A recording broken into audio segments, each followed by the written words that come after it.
Now, let's dive into today's story. Chapter 1. The Foundation of Lies. Ryan Mitchell stood in his home office, staring at the framed photo on his desk, a picture from their 10th wedding anniversary. Brenda's radiant smile seemed genuine then, her hand resting on his chest as they posed at the resort in Cabo. Their children, Ashley and Tyler, flanked them on either side, all of them looking like the perfect American family. At 45, Ryan had built an empire from nothing. His construction company, Mitchell Enterprises, dominated the commercial building sector across 3 states.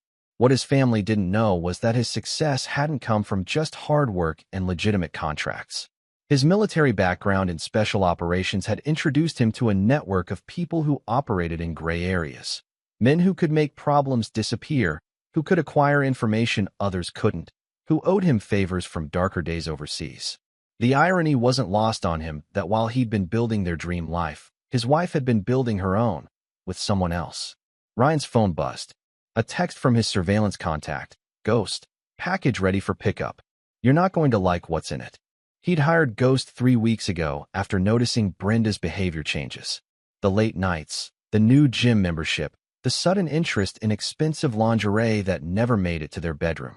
22 years of marriage had taught him to read his wife's tells, and she was broadcasting loud and clear. Brenda had been Ashley's high school guidance counselor when they met. Ryan was 31, recently out of the military, and building his first construction project, a small office complex.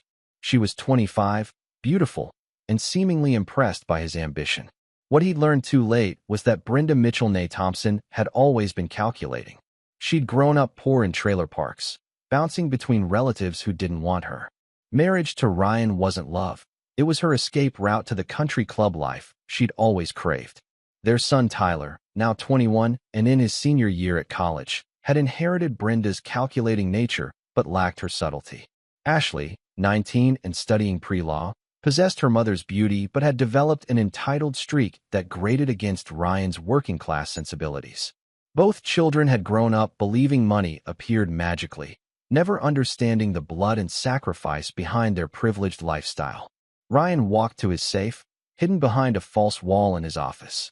Inside lay documents that told a different story than the one his family knew. Military commendations that were classified, bank account numbers and offshore locations, contact lists for people whose services couldn't be advertised in yellow pages, and most importantly, detailed psychological profiles he'd compiled on every member of his family over the years, a habit from his intelligence days that had become second nature. He'd always known this day might come. People revealed their true nature when tested, and Ryan had been unconsciously testing his family for years. Small betrayals, little lies, moments when they chose convenience over loyalty. He'd filed them all away, hoping he'd never need to reference them. The house phone rang. Brenda's voice carried from the kitchen, artificially cheerful as she spoke to someone. Ryan activated the recording device he'd installed weeks ago. Yes, I can't wait either. Ryan will be gone all day Thursday for that site inspection in Denver. We'll finally have the whole afternoon. Her laugh was light, carefree, the same laugh that had charmed him 22 years ago. Todd, you know I can't keep doing this. We need to make a decision soon. Todd Garrison. Ryan had suspected, but hearing the name confirmed it. Todd lived 4 houses down, married to quiet Linda Garrison with their 3 young children. He was a software engineer who worked from home, giving him plenty of opportunities to slip away unnoticed. Ryan had helped Todd move in 5 years ago, had even recommended him for the neighborhood watch committee. The conversation continued. I'm organizing a Labor Day barbecue. All of Ryan's family will be there. Perfect timing for what we discussed. Everyone thinks you're just the helpful neighbor. Ryan disconnected the feed and made a call. Ghost, I need everything you can dig up on Todd Garrison. And I mean everything. Financial records, browsing history, family background. I also need surveillance on my house starting tomorrow. How deep you want me to go, boss? Deep enough to bury him. After hanging up, Ryan pulled out a legal pad and began writing. At the top, he wrote, Labor Day, the last barbecue. Below it, he started listing names. His brother Kevin, who'd borrowed $200,000 for his failing restaurant and never paid back a dime. His sister Lisa, who'd stolen their mother's jewelry when she died and sold it for drug money. His parents, who'd never supported his military service but loved spending the money it eventually provided. his children, who looked at him like an ATM but hadn't called on his birthday. And at the center of it all, Brenda and Todd, planning something for Labor Day that involved everyone thinking he's just the helpful neighbor. Ryan had survived 3 tours in Afghanistan by never underestimating his enemies and never showing mercy to those who betrayed their trust. His family was about to learn that the man who'd provided for them all these years wasn't the harmless contractor they thought they knew. He opened his laptop and began researching property purchases in states with no extradition treaties. If his family wanted to vote him out, he'd make sure they understood the true cost of their decision. The foundation of lies they'd all built their lives on was about to crumble, and Ryan Mitchell intended to control every moment of the collapse. Chapter 2. The Perfect Trap. Labor Day arrived with cloudless skies and unseasonably warm weather. Ryan stood at his bedroom window, watching Todd Garrison load beer cases into his truck across the street. The man had no idea he'd been under surveillance for the past week, or that Ryan now knew about his gambling debts, his secret credit cards, and the life insurance policy he'd recently tripled on his wife Linda. Ghost's intelligence package had been thorough. Todd wasn't just cheating with Brenda, he was drowning in debts from online gambling and had been skimming money from his freelance clients. More interesting was Todd's psychological profile. A narcissist with sociopathic tendencies who'd had 3 previous affairs, each ending when he'd grown bored or found a more advantageous target. Ryan's phone displayed a text from Ashley. "Dad, bringing my new boyfriend Cole to the barbecue.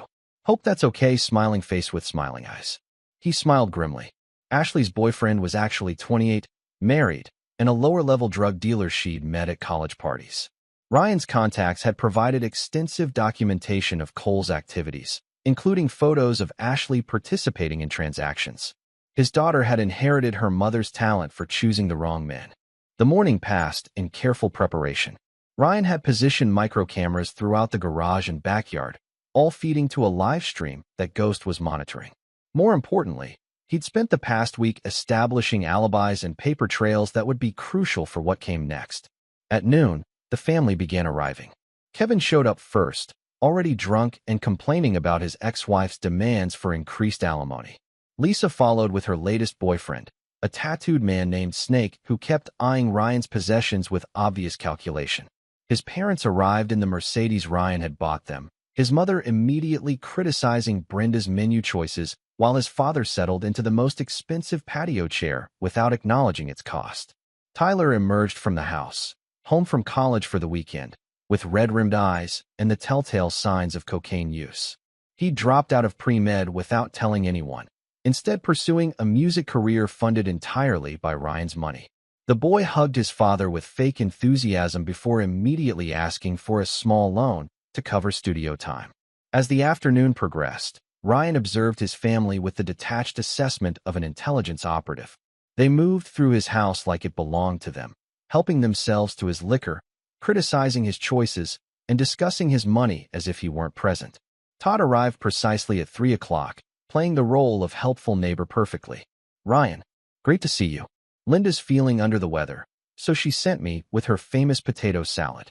Todd's handshake was firm, his smile genuine. "A practiced liar. Todd, appreciate you coming. Brenda's been looking forward to your contribution to the party." The subtle emphasis wasn't lost on Todd, whose smile flickered momentarily. But the man was confident in his deception, believing Ryan was the oblivious husband who'd provided the perfect setup for his affair. At 5 o'clock, Brenda approached Ryan with studied casualness. "Honey, can you get the special sauce from the garage? I left it on the workbench." Ryan had been waiting for this moment for 6 hours. "Of course, sweetheart. Anything for the family." He walked toward the garage, aware that 23 pairs of eyes were watching him leave. The garage was exactly as he'd arranged it. His suitcases packed and positioned prominently near the door, the note placed carefully on his workbench where it couldn't be missed. "We voted. You're out.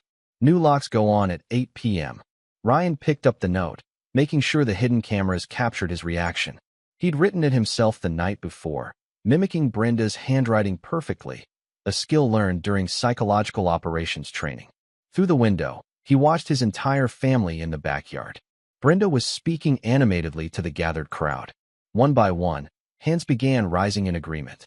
Kevin, Lisa, his parents, Tyler, Ashley, Even Todd, playing his role as concerned neighbor. They were voting him out of his own life. Ryan pulled out his phone and dialed. Ghost, execute phase 2. Copy that, boss. How's it feel to watch your own funeral? Educational. Ryan had one more call to make. Detective Ray Hutchinson answered on the second ring. Ryan, what's up? Ray, I need to report a break-in at my house. Multiple perpetrators, possibly armed. I'm hiding in the garage, but I think they're planning something serious. Can you get units here fast?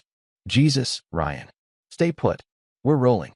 Ray was one of 3 police contacts Ryan had cultivated over the years through charitable donations and mutual favors. What Ray didn't know was that Ryan had already transferred ownership of the house to a shell corporation that morning, making his family's occupation technically illegal. As sirens wailed in the distance, Ryan walked to his truck, parked deliberately in the driveway. His real suitcases, the ones that mattered, were already loaded in the back, along with portable hard drives containing financial records, family surveillance footage, and detailed revenge plans he'd been crafting for weeks. His phone buzzed with the first of what would become 44 missed calls from Patricia Wells, attorney-at-law. Brenda's divorce lawyer was about to discover that her client had just made the most expensive mistake of her life. Ryan started his truck and drove away from the house he'd built, leaving behind a family that had never understood they were living in a carefully constructed trap. They'd voted him out, but they'd forgotten one crucial detail. Ryan Mitchell had always been several moves ahead of everyone else. The game was just beginning. Chapter 3, The Architect of Ruin. Ryan checked into the Riverside Hotel under a false identity, paying cash for a suite that overlooked the city he'd helped build. From his window, he could see 3 Mitchell Enterprises construction sites, their cranes reaching toward the sky like steel monuments to his legacy. By this time tomorrow, his family would begin understanding the true scope of their miscalculation. His phone showed 44 missed calls from Patricia Wells. Ryan poured himself a whiskey and called her back. Mr. Mitchell, thank God. We need to talk immediately. There's been a serious misunderstanding. Ms. Wells. Ryan's voice carried the cold authority he'd used with enemy interrogations. Let me save us both time. Your client organized an illegal eviction attempt in front of 23 witnesses. She's currently occupying property that was transferred out of my name this morning. The police have documentation of her breaking and entering charges. Silence stretched across the line. That's not possible. Mrs. Mitchell owns half of all marital assets. Mrs. Mitchell owns half of nothing. Check your facts, counselor. The house, the cars, the bank accounts, the business, all restructured through legal channels over the past 6 months. Your client committed adultery, which nullifies her claim to community property under our prenuptial agreement. Prenuptial agreement? There was no. Page 47 of the marriage license application. Brenda signed it in blue ink on March 15, 2002. I have video evidence of the signing ceremony, along with 2 witnesses who are still alive and willing to testify. I suggest you review your case file more carefully. Ryan ended the call and activated his secure laptop. Ghost's team had been busy while the barbecue unfolded. Bank accounts had been frozen, credit cards canceled, and automatic payments suspended. Brenda would wake up tomorrow morning to discover that her privileged life had evaporated overnight. But financial warfare was just the opening move. His phone rang. Tyler's name appeared on the screen. Dad, what the hell is going on? Mom's crying. The police arrested Uncle Kevin for public intoxication, and there are lawyers calling the house. Tyler, you voted me out. Congratulations, you got exactly what you wanted. We didn't vote you out, Dad. Mom said you'd already decided to leave, and we were just acknowledging it. She said you'd been planning this for months. Ryan laughed, a sound devoid of warmth. Your mother has many talents, son. Truth-telling isn't one of them. But since you're calling, let me share some truth with you. The college tuition you've been spending on cocaine and studio time? Cut off as of this morning. The trust fund set up for your 25th birthday? Dissolved. The car in your name? Repossessed by Dawn. You can't do that. That's my money. It was never your money, Tyler. It was my generosity, which you confused with entitlement. Learn the difference. The next call came from Ashley, her voice shaking with tears. Daddy, please come home. Mom says it's all a mistake, that you're having some kind of breakdown. Cole says we should call the police and report you missing. Ashley, your boyfriend Cole is married with 2 children in Phoenix. He's also dealing methamphetamines to college students, which makes you an accessory to federal drug crimes. I suggest you distance yourself from him immediately. How do you? You've been spying on us. I've been protecting this family for 22 years. You confused protection with weakness. Another expensive lesson you're about to learn. Ryan's final call of the evening was to Linda Garrison. She answered on the first ring, her voice thick with confusion and betrayal. Mr. Mitchell? I just found out about Todd and your wife. I'm so sorry. I had no idea. Linda, I need you to listen carefully. Your husband has been embezzling money from his clients to cover gambling debts. Tomorrow morning, evidence of his crimes will be delivered to the FBI. You have approximately 12 hours to protect yourself and your children. Take them to your sister's house in Oklahoma. Don't pack anything that can be traced. I don't understand. Why are you helping me? Because you're innocent, and I don't punish innocent people. After ending the call, Ryan opened a bottle of 30-year-old Macallan, a gift from a grateful client, and began reviewing Phase 3 of his revenge plan. Ghost's team had been extraordinarily thorough. They'd documented every financial crime, every personal betrayal, every moment of weakness his family had exhibited over the years. But Ryan's true revenge wouldn't be legal or financial. It would be personal. At 11:47 p.m., his secure email chimed with a message from Ghost, package delivered. Todd's about to have the worst morning of his life. Ryan smiled and raised his glass to the city lights below. His family had voted him out of their lives, believing he was just a middle-aged contractor who'd grown soft from suburban living. They'd forgotten that Ryan Mitchell had once been the man the military called when other operators failed, when situations required someone willing to cross lines others wouldn't approach. Tomorrow, they would remember. Chapter 4. The Price of Betrayal. Ryan woke at 5 a.m., a habit from military days that suburban life had never broken. His hotel suite was silent except for the hum of the air conditioning and the distant rumble of early morning traffic. He'd slept deeply for the first time in months. The weight of pretense finally lifted from his shoulders. His phone showed 17 new messages, all variations of panic and confusion from family members discovering their new reality. He deleted them without reading. At 6:15 a.m., Ryan's secure laptop chimed with an encrypted message from Ghost. Todd's package delivered. FBI in motion. Your move, boss. Ryan opened his surveillance feed to watch Todd Garrison's morning routine.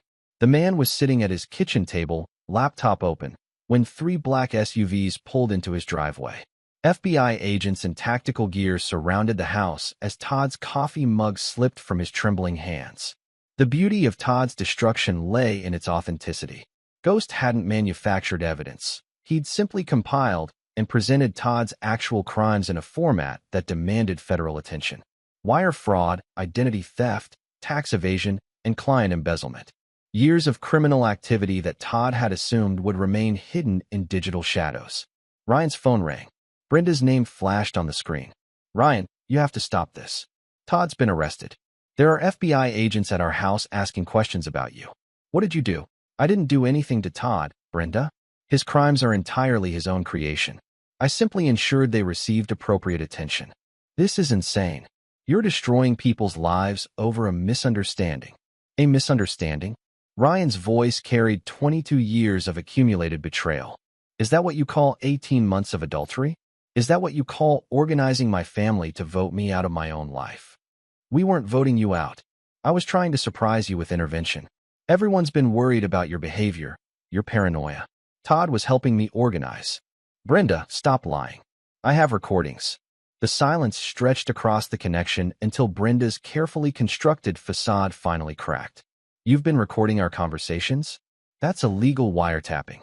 In our state, only one party needs to consent to recording. I consented to recording my own conversations. Everything I've done is perfectly legal. Legal doesn't make it right, Ryan. We've been married for 22 years. I made a mistake, but that doesn't justify this nuclear response. Ryan looked out his hotel window at the city he'd helped shape. Brenda, you didn't make a mistake. Mistakes are accidental. You made a series of calculated decisions over 18 months. You chose to betray our marriage. You chose to involve our children in your deception. You chose to turn my family against me. Now you get to live with the consequences of those choices. The children don't deserve this. The children are adults who chose their side yesterday. Ashley's currently being questioned about her drug-dealing boyfriend. Tyler's discovering that trust funds evaporate when trustees withdraw cooperation. They're learning that actions have consequences, a lesson I should have taught them years ago. At 8:30 a.m., Ryan drove to Mitchell Enterprises headquarters, a 40-story glass monument he'd built to house his construction empire. His employees greeted him with respectful nods, unaware their boss was in the middle of orchestrating the systematic destruction of his own family. In his executive office, Ryan activated secure communications and placed a call to Marcus King, his attorney and oldest friend from his military days. Marcus had left special operations to become a lawyer specializing in asset protection for high-net-worth clients who operated in gray legal areas. "Ryan, I've been expecting your call." Ghost briefed me on the situation. "Your asset protection structures are solid, but we need to discuss next steps." "Marcus, I want you to execute Protocol 7. Silence. Protocol 7 was their code for complete financial warfare, a legal strategy they developed but never implemented. It involved systematically destroying opponents through legitimate but ruthless financial pressure. "Ryan, are you certain?" "Protocol 7 is designed for enemy combatants, not family members. My family declared themselves enemy combatants yesterday. I'm simply responding to their declaration." "Understood. Protocol 7 is now active. Your family will receive legal notifications beginning at noon today." "Ryan, there's no coming back from this level of escalation." "Good." Ryan's next call was to Detective Ray Hutchinson. "Ray, I need to report additional criminal activity. My wife and her accomplice have been conducting financial fraud using my business accounts. I have documentation." "Jesus. Ryan, what's happening with your family?" "The truth is happening, Ray, for the first time in 22 years. At 11:47 a.m., Ryan received confirmation that Linda Garrison and her children had safely reached Oklahoma. Todd's arrest had provided the cover she needed to escape with their assets intact. Unlike Ryan's family, Linda had listened when warned and acted to protect herself. Ryan's final morning task was reviewing psychological profiles Ghost had compiled on each family member.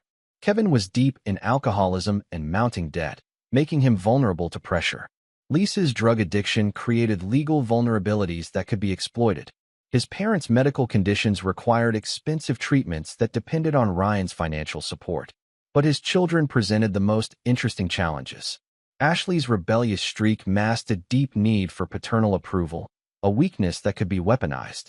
Tyler's artistic pretensions hid genuine talent corrupted by entitlement, another pressure point that could be precisely targeted. By noon, Protocol 7 would be fully active. Legal papers would be served. Financial accounts would be frozen. The privileged life his family had built on Ryan's generosity would begin its controlled collapse. Ryan poured himself a coffee and settled in to watch his family discover that voting him out had been the most expensive decision of their lives. They'd forgotten that the man providing their comfortable existence had once been trained to destroy enemies who threatened his mission. Now they were the mission, and Ryan Mitchell never failed to complete his objectives. Chapter 5. The Spider's Web. By 2 p.m., Ryan's surveillance feeds showed chaos erupting across his former life. Ashley had been released from questioning but placed under federal surveillance due to her boyfriend's drug activities. Tyler was standing outside his apartment complex, arguing with repo men loading his BMW onto a flatbed truck. Brenda sat in their lawyer's office, staring at legal documents that detailed the complete dissolution of her financial security. Ghost's voice crackled through Ryan's secure earpiece. "Boss, your family's making moves.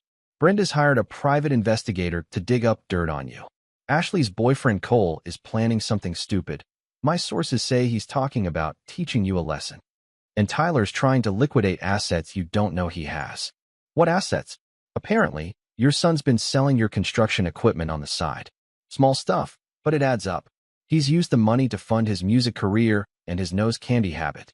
Ryan felt a familiar coldness settle over him.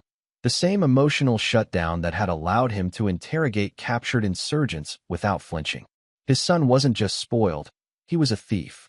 "Ghost, I want complete digital surveillance on all family members. Every phone call, every text message, every financial transaction. And I want to know more about this Cole character. If he's planning something against me, I need to know before he acts." "Already on it." Cole's real name is Coleman Rhodes. He's got outstanding warrants in 3 states, mostly drug-related. Your daughter's been helping him launder money through fake art purchases. Girl's got talent for crime, probably inherited from you. Ryan's secure phone buzzed with a call from Marcus King. Ryan, we have complications. Your wife's new attorney is Harold Blackstone. He's calling in favors with judges you've done business with. Apparently, Brenda's claiming you've had a psychological break and demanding a competency hearing. Interesting strategy. What's your assessment? Dangerous. Blackstone has connections, and he's good at painting wealthy men as unstable when they protect their assets from unfaithful wives. He's already filed motions questioning your mental state and demanding immediate asset freezes. Ryan walked to his office window, looking down at the construction site where his crews were building another commercial complex. Marcus, it's time to release the insurance policy. Which insurance policy? The one I've been building for 22 years.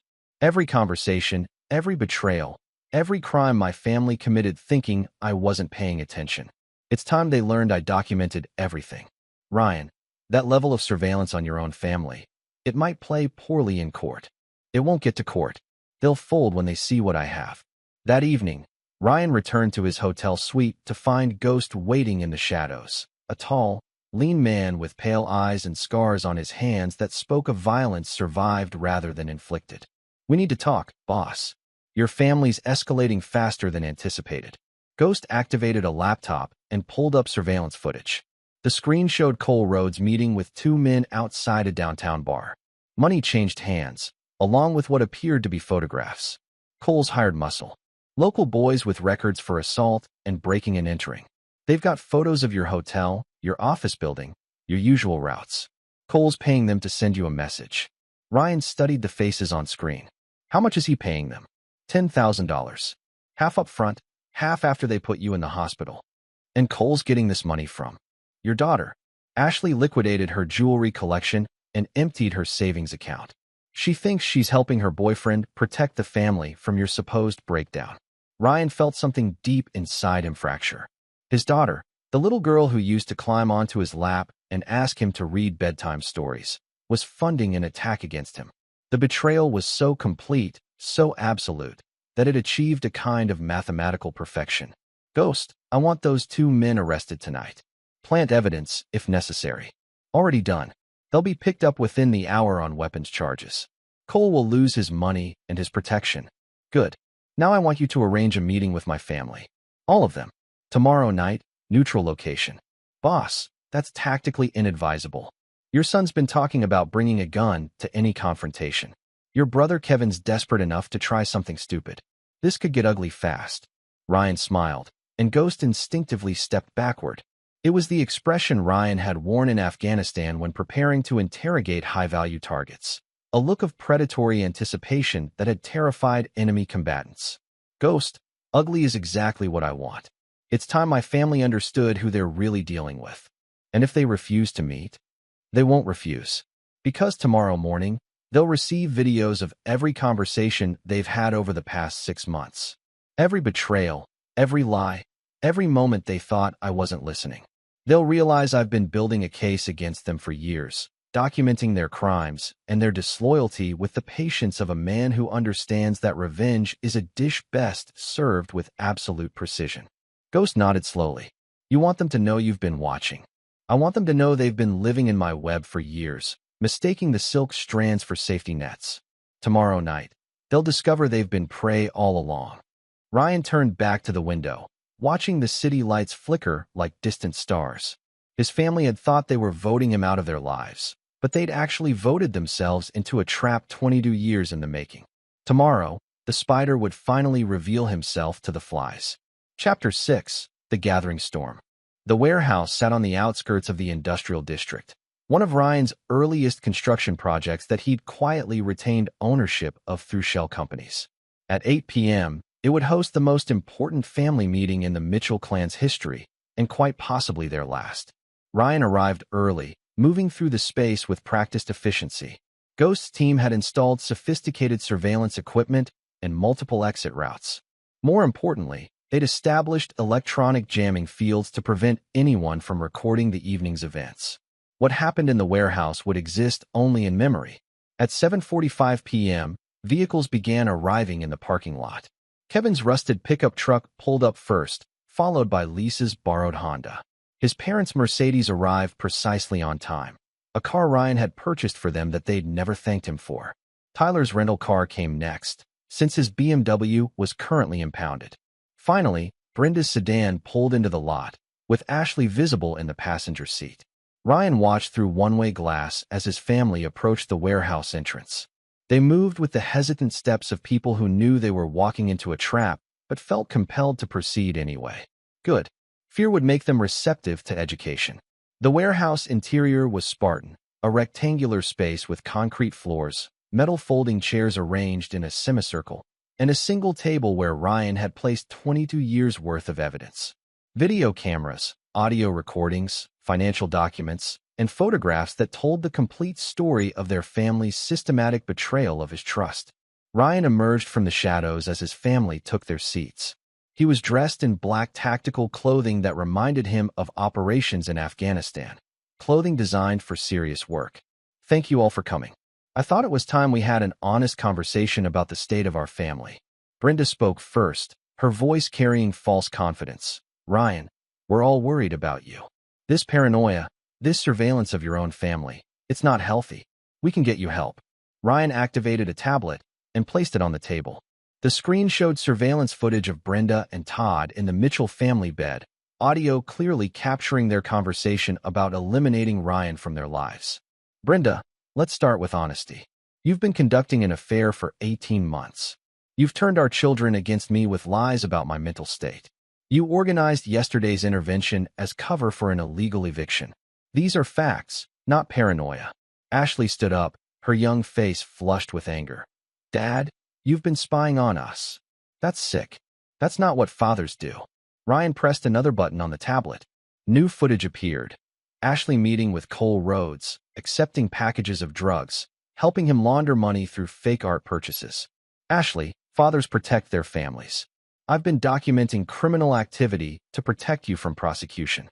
Unfortunately, you've chosen to escalate your involvement in federal crimes. As of this morning, you're under FBI surveillance as a potential drug trafficking accomplice. Tyler laughed bitterly. This is insane, Dad. You've lost your mind. We're your family, not enemy combatants.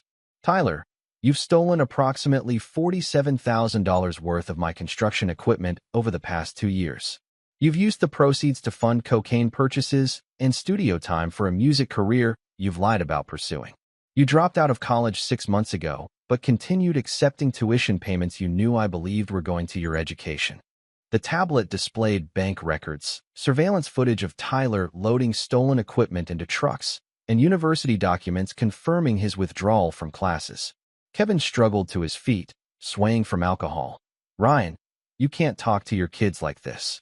Family is family, no matter what mistakes. Kevin, you've borrowed $215,000 from me over the past decade. You've repaid exactly $0. Your restaurant failed because you were stealing money to fund gambling and alcohol addictions. You've never asked about repayment because you assumed family money was free money. One by one, Ryan presented evidence of each family member's betrayals. Lisa's theft of their mother's jewelry, sold to purchase drugs. His parents' complaints about his military service, while simultaneously demanding he fund their retirement lifestyle. Every moment of disloyalty, every lie, every assumption that his generosity was their birthright. The warehouse fell silent except for the hum of ventilation systems and the distant sound of traffic.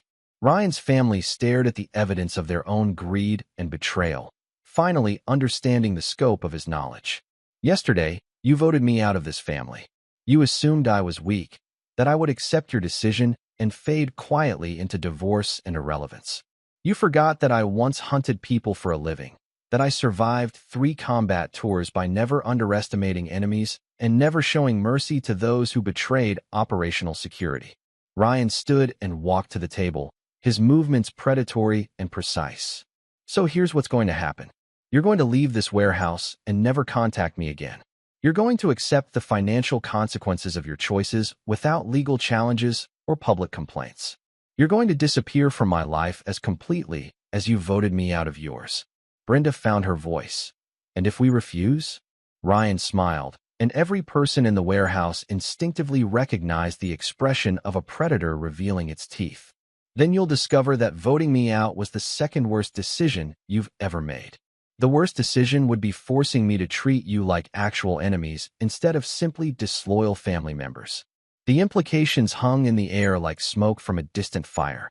Ryan Mitchell had spent 22 years building a family, but he'd also spent 22 years preparing for the possibility that his family might one day require the same treatment he'd once reserved for enemy combatants. The meeting was over. The family was finished. All that remained was determining whether his former relatives would accept exile or if they would require more permanent solutions to the problem they'd created. Chapter 7. The Point of No Return. 3 days after the warehouse meeting, Ryan's family made their final mistake. Instead of accepting defeat and disappearing quietly, they chose to escalate. The decision would cost them everything they had left to lose. Ryan discovered their plan through Ghost's surveillance network. Brenda, Ashley, and Tyler had hired a criminal attorney named Vincent Torres, a man who specialized in representing clients who fought dirty. Their strategy was simple: destroy Ryan's reputation and business through a coordinated media campaign, then force a financial settlement through public pressure. The first salvo came Tuesday morning. Ashley appeared on the local news, tears streaming down her face as she described her father's psychological breakdown and paranoid surveillance of his own family. She painted herself as a concerned daughter trying to protect her mentally ill father from his own dangerous delusions.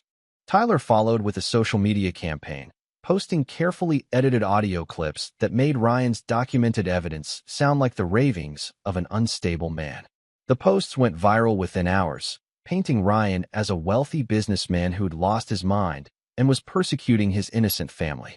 Brenda provided the finishing touch with an interview in the city's largest newspaper, describing 22 years of marriage to a man she claimed had always shown signs of paranoia and control issues. She painted their divorce as a courageous escape from an abusive relationship.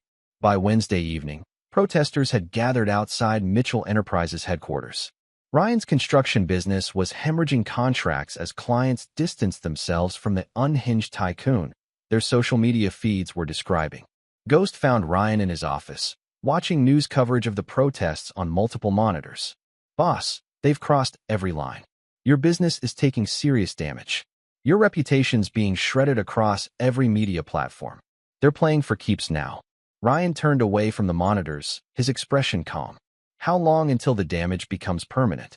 Maybe a week. After that, the narrative becomes truth regardless of evidence. Your family's playing this perfectly. They look like victims. You look like a wealthy man persecuting them out of spite.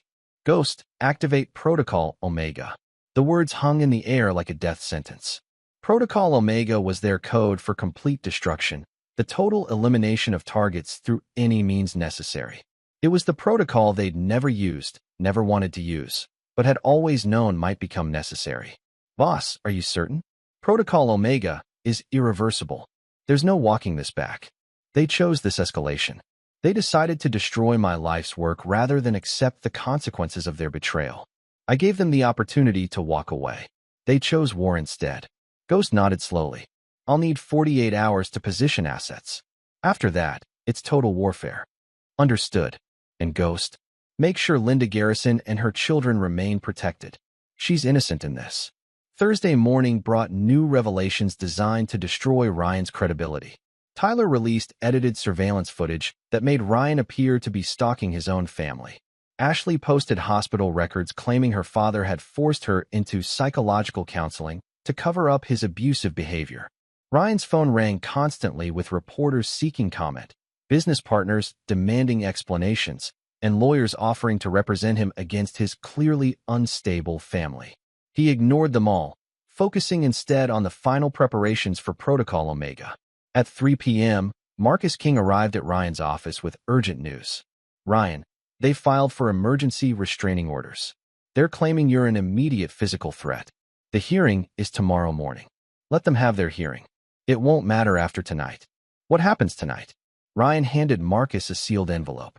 "If I don't contact you by noon tomorrow, deliver this to Detective Hutchinson. It contains complete evidence of every crime my family has committed, along with detailed instructions for prosecuting them." Consider it my insurance policy. Marcus studied Ryan's face, recognizing the expression from their military days. Ryan, whatever you're planning. I'm not planning anything, Marcus. I'm simply responding to their escalation with appropriate force. They chose to make this a public war. Now they'll learn what war actually means.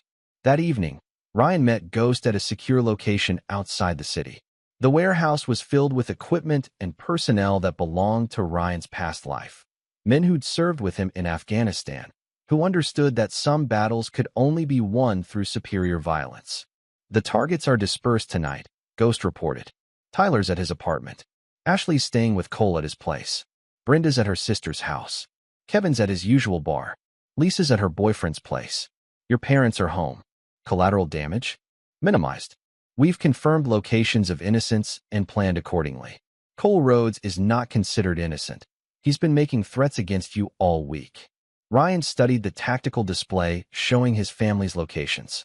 22 years of marriage, parenthood, and family obligations had taught him to love these people despite their flaws. But 22 years of military training had taught him something more fundamental. When enemies threaten your mission, you eliminate the threat. Execute Protocol Omega at 2 a.m. Make it look like accidents and coincidences. No evidence pointing back to us.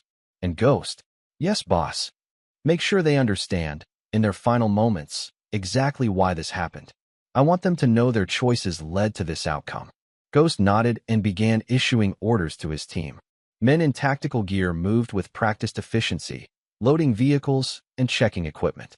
They were Ryan's insurance policy from his military days, soldiers who'd followed him through hell and remained loyal to him in civilian life. Ryan walked outside and looked up at the stars, remembering a conversation with his father from years ago.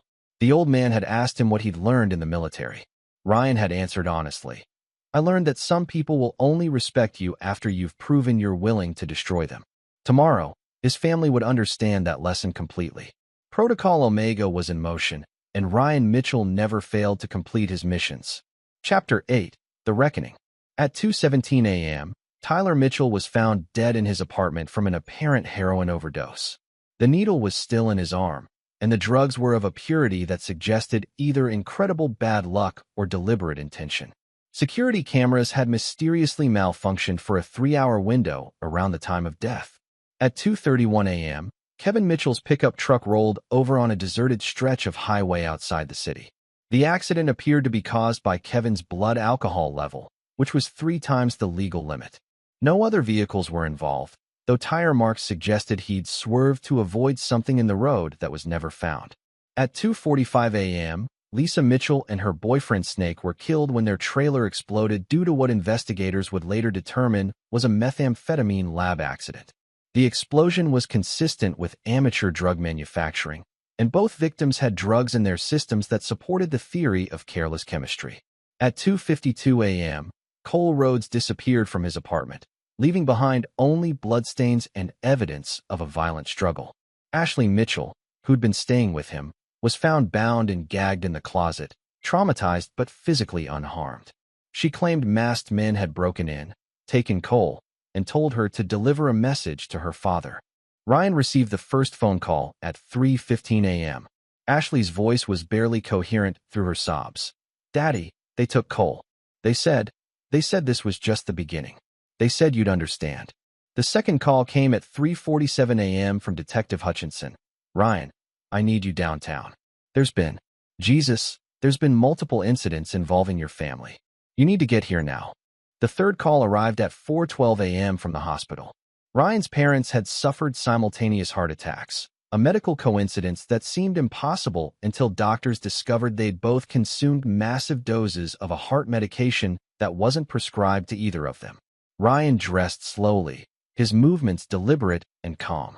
Ghost's team had executed Protocol Omega with surgical precision, eliminating threats while maintaining plausible deniability. The message was clear.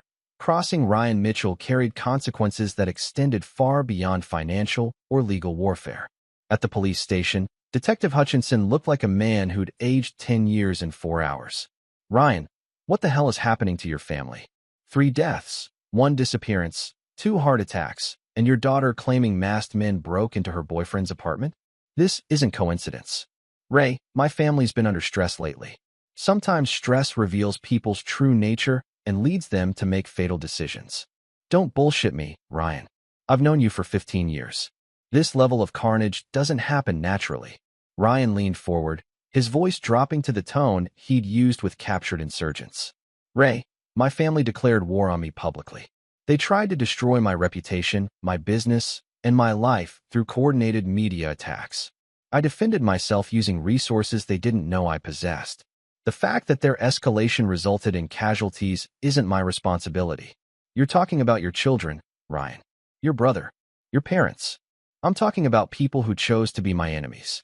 The fact that they were once family members doesn't grant them immunity from the consequences of their choices. Hutchinson stared across the table, finally recognizing something in Ryan's eyes that he'd never seen before. The cold calculation of a man who'd crossed lines that most people couldn't even imagine. At 6 a.m., Ryan was released without charges. The evidence was circumstantial, and the deaths appeared unrelated except for their timing. As he walked through the police station, Ryan noticed how officers stepped aside to let him pass, their eyes avoiding direct contact. Good. Fear was useful. Outside the station, Brenda was waiting by his truck, her face hollow with grief and terror. She looked like she'd aged 20 years overnight. Ryan, please. I know you did this. I know you killed them. But Ashley's still alive, and she's the only family either of us has left. Please don't hurt her. Ryan studied his wife's face, seeing her clearly for perhaps the first time in 22 years. She'd been beautiful once, before greed and entitlement had corrupted her features. Now she looked like what she'd always been beneath the surface, a predator who'd finally encountered a superior predator. Brenda, I didn't kill anyone. But I will tell you this. Ashley is alive because she's young enough to learn from this experience. If she chooses to continue the pattern of betrayal that destroyed the rest of our family, she'll discover that my patience has limits. She's 20 years old, Ryan. She's just a child. She's old enough to fund assassination attempts against her father. She's old enough to participate in drug trafficking. She's old enough to face the consequences of her choices. Ryan climbed into his truck and started the engine. Through the windshield, he could see Brenda standing in the parking lot, crying for family members who died because they'd forgotten that the man who provided for them had once been trained to eliminate threats to operational security. As he drove away, Ryan's phone buzzed with a text from Ghost. Phase 2 complete. All primary targets neutralized. Secondary target contained and educated.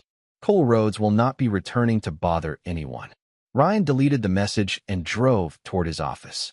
Mitchell Enterprises was still standing, though its reputation would require careful rebuilding.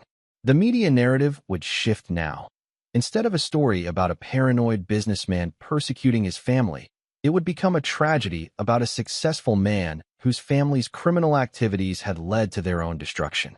By noon, Ashley would be in protective custody, claiming she'd never really understood her boyfriend's criminal activities and had been manipulated by family members who'd turned against her father.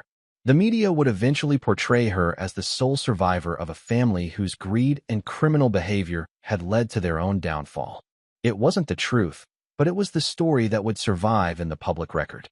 Ryan Mitchell had won his war, but the victory tasted like ashes and blood. His family was gone, eliminated by their own choices and his superior understanding of how wars were actually won. All that remained was deciding what to build from the ruins. Chapter 9. The New Empire. 6 months later, Ryan Mitchell stood in the penthouse office of his rebuilt empire, looking out over a city that had learned to fear and respect his name in equal measure. Mitchell Enterprises had not only survived the family scandal, it had emerged stronger. Its reputation transformed from a successful construction company to a business run by a man who would do anything to protect his interests. The official story had become local legend. A successful businessman whose family's descent into crime and betrayal had led to their own destruction through a series of tragic coincidences. Ryan was portrayed as the survivor, the man who tried to save family members who couldn't be saved from their own criminal impulses. Ashley had kept her end of the bargain. She'd testified that her father had tried to warn the family about their dangerous associates, that he'd attempted interventions that were rejected, and that she was the only one who'd listened to his warnings in time to save herself. She'd moved to Seattle, changed her name, and started a new life funded by a trust fund that required her to maintain absolute silence about her family's true fate. Linda Garrison had filed for divorce and remarried a good man in Oklahoma. Ryan had anonymously provided her with evidence that ensured she received everything in the settlement, along with life insurance payouts that secured her children's futures. She sent him a Christmas card every year with a simple message: "Thank you for the warning." Ghost had disbanded his team after Protocol Omega, most of the operators disappearing into deep cover identities around the world. He'd remained as Ryan's security chief, though both men understood their relationship had fundamentally changed. They were no longer soldier and commander. They were partners in a conspiracy that could never be discussed, never be acknowledged, never be repeated. Marcus King had burned the sealed envelope without reading it, understanding that some knowledge was too dangerous to possess. He continued as Ryan's attorney, but their friendship had ended the night Ryan activated Protocol Omega. Some lines, once crossed, redefined all relationships permanently. The business had grown exponentially. Other companies wanted to work with Mitchell Enterprises not just for their construction expertise, but for the implicit understanding that Ryan Mitchell was a man who could solve problems other contractors couldn't handle. Contracts came with the unspoken guarantee that obstacles, regulatory, financial, or personal, would be eliminated with surgical precision.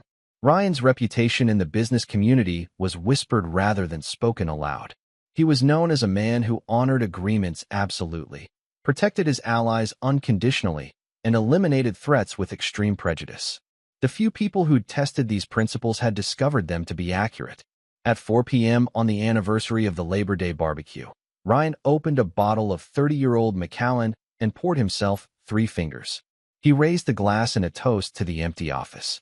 "To family," he said aloud, his voice echoing in the silence. "And to the lessons they taught me about loyalty." The irony wasn't lost on him. His family had voted him out, believing he was weak and expendable. Instead, they'd freed him to become exactly what his military training had always prepared him to be: a man unencumbered by sentiment, unrestrained by conventional morality, and unlimited in his willingness to protect his interests through superior violence. His secure phone buzzed with a message from Ghost. New contract inquiry. Fortune 500 CEO with a board revolt problem. Wants to discuss permanent solutions. Interested? Ryan smiled as he typed his response. Schedule the meeting. The construction business had been profitable, but the consulting business was proving far more lucrative. Wealthy men facing betrayal by business partners, family members, or supposed allies were willing to pay extraordinary sums for Ryan's unique problem-solving expertise. He discovered a new calling in the ruins of his old life. At sunset, Ryan walked to his office safe and removed a single photograph, the last picture taken of his complete family, captured at Tyler's high school graduation. They all looked happy, successful, unified. It was a beautiful lie that had lasted exactly 6 years before reality revealed itself. He studied each face, remembering who they'd been before greed and betrayal had corrupted them. Tyler with his genuine musical talent, Ashley with her quick intelligence, Brenda with her organizational skills. Even Kevin and Lisa had possessed qualities that could have been admirable in different circumstances. But they'd all made the same fundamental error. They'd confused Ryan's generosity with weakness, his love with vulnerability, his patience with submission. They'd voted him out believing he would accept their decision and fade quietly into irrelevance. Instead, they discovered that Ryan Mitchell had always been exactly what his military record indicated: a man trained to eliminate threats to mission objectives with absolute ruthlessness and surgical precision. Ryan locked the photograph back in the safe and returned to his desk. Tomorrow would bring new contracts, new problems requiring permanent solutions, new clients who needed to understand that some people were simply too dangerous to betray. He'd built his first fortune by constructing buildings that would stand for generations. Now he was building his second fortune by deconstructing problems that couldn't be solved through conventional means. The family barbecue had been the last day of his old life and the first day of his new empire. His relatives had voted him out, but they'd actually voted him into exactly what he'd always been destined to become: Ryan Mitchell, a man who never forgave, never forgot, and never failed to complete his missions. The city lights sparkled below like stars in a conquered sky, and Ryan raised his glass one final time, not to mourn what he'd lost, but to celebrate what he'd gained. Freedom.